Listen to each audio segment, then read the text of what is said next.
ഏത് തെറ്റും അള്ള ഒരുവിധം പുറത്തു തരും, അള്ള ക്ഷമിക്കും. എന്ന് പറഞ്ഞാൽ ശിക്ഷ ആഖിറത്തിലേക്ക് വെക്കും. ഉപ്പാനും ഉമ്മാനും തൊട്ട് കളിച്ചാൽ ദുനിയാവ് തന്നെ കിട്ടും. ഹാക്കിം ഇമാമിന്റെ മുസ്തദ്റക്കിൽ ഉദ്ധരിക്കുന്നതാണ്. ഉമ്മയില്ലാത്ത പോരങ്ങ ആലോചിച്ച് നോക്കി, ഉമ്മയില്ലാത്ത വീട്. ഉമ്മാന്ന് വിളിക്കാൻ പറ്റിയ ഒരാൾ പോരക്കുണ്ടാവൽ എത്ര വലിയ നിയമത്താണ്. ഉമ്മയില്ലെങ്കിൽ ആ പുരയില് AC, അടിപൊളി ബാത്റൂം, കുറെ മാർബിൾ, ഗ്രാനൈറ്റ്, എന്നെ കൊണ്ടെന്താ കാര്യം? ഉമ്മാന്റെ മുഖം നോക്കിയാൽ തന്നെ സ്വർഗല്ലേ?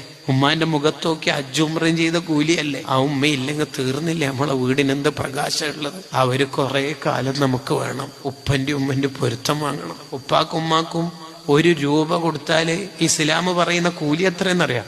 1,00,000 രൂപ കൊടുത്ത കൂലിയാ. 1,00,000 ഇരട്ടി പ്രതിഫല ഉപ്പാക്കുമ്മാക്ക് സ്വതക്ക ചെയ്താൽ. അങ്ങനെ ആരും ഉണ്ടാവോ ലോകത്ത്? ആ സ്വർഗവാതിലുകളെ നമ്മളെപ്പോഴും പരിരക്ഷിക്കണം. ഉമ്മാനെ കുറിച്ചിട്ടുള്ള വാല് ഉമ്മ മരിച്ചതിന് ശേഷം കേട്ടിട്ട് യൂട്യൂബ് പ്രഭാഷണം കേട്ടിട്ട് കരയുന്നതിനേക്കാൾ നല്ലത് ഉമ്മ ഉള്ള കാലത്ത് ഉമ്മാനെ ചിരിപ്പിക്കേ വേണ്ടത്. അങ്ങനെ ഉപ്പാൻ്റെ ഉമ്മാൻ്റെ പൊരുത്തുള്ള നല്ല മക്കളാവണം.